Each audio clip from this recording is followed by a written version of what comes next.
Hello, dear FMG students. Finally, the day is here, right? Tomorrow, the D day and the most important day in all of your lives. Probably, this would be the most important exam of your life. And today, what you need to believe that you are already halfway there. What you need to do, 50% off, which is the preparation till the day of exam. You've already done that for the past couple of months or years, maybe. And you have been through 17, 18, 19 subjects, whatever you could do, how many MCQs you could solve. That's done, right? Let's not think about all of those now. What's important now is to focus on the remaining half of the job. Yes, tomorrow, that's 50% of what was going to decide what will be the outcome of this exam.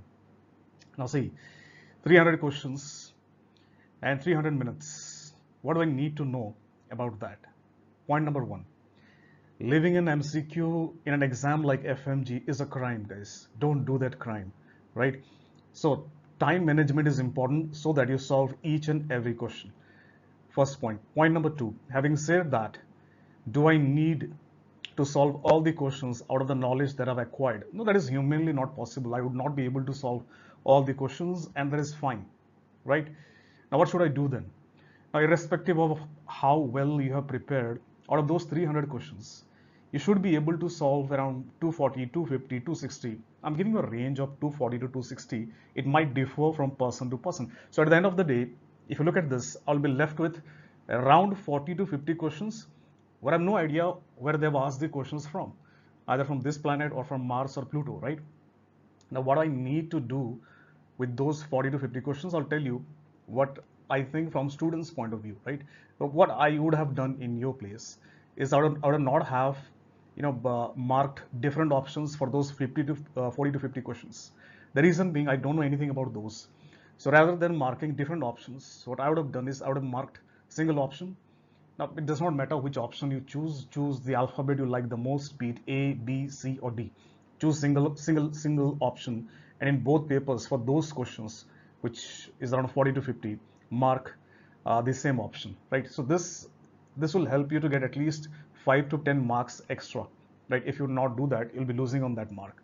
So this was our second point. Now coming to the third point, see, when you go to the exam and when you solve questions tomorrow, remember this, that a lot of things might be going in your mind, right, which might dent your confidence. So let me tell you few couple of things which might dent your confidence. Number one, a lot of you might be thinking, sir, I have studied 14 to 15 subjects and I have not touched 33 to 4 subjects. I could not do because of lack of time or whatever may be the reasons, and that is giving me nightmares. I might not be able to clear the exam. So let me tell you guys, there are students even with 14 to 15 subjects, they have cleared the exam. So as I said, whatever you did until today, that's done. We cannot change it, right? What I need to focus now is on tomorrow, the 50% of job. So even if you have done 14 to 15 subjects, is more than enough. You need not worry about clinical subjects. You have studied about them in your medical college recently, in your 4th year, 5th year, final year, right? And the clinical subject MCQs are more elaborate. They will test your knowledge, basic knowledge about that subject. So even if I have not studied or I have not revised those subjects, I can easily solve the MCQs, right, in clinical subjects. Yes, I understand pre-para clinical subjects, PSM, there are point blank MCQs where I know the answer or I don't know the answer. So those questions, I have already told you what to do. If I don't know the answer at all, I'll just mark one option for all of those. Second option, you might be thinking that, so I could not solve a lot of MCQs. I could not practice a lot of MCQs before this, so I don't stand a chance. Now, don't get me wrong, practicing a decent amount of MCQs drastically increases your chances of clearing the exam.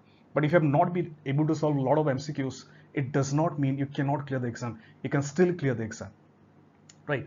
So irrespective of what has happened until today, you need to be positive about tomorrow. You need to go into the examination hall thinking that I'm going there not to have a feel of how the exam is conducted or how it is asked. No, I'm going there. I'm going to the battle because I want to win the battle. हम इसलिए जा रहे हैं क्योंकि हमें जीतना है, right? हम देखने नहीं जा रहे. We're not going there just to watch.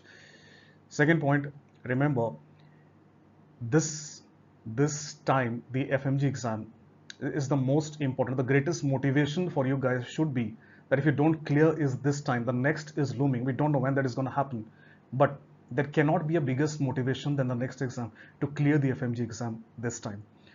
Rest, guys, remember, whenever you go for such an exam like FMG exam, the stakes are high, right? Your chest might be pounding with your heartbeats, your brain might get frozen during the time of exam. At that time, you need to remind yourself, why did you start all of this from the day one, right?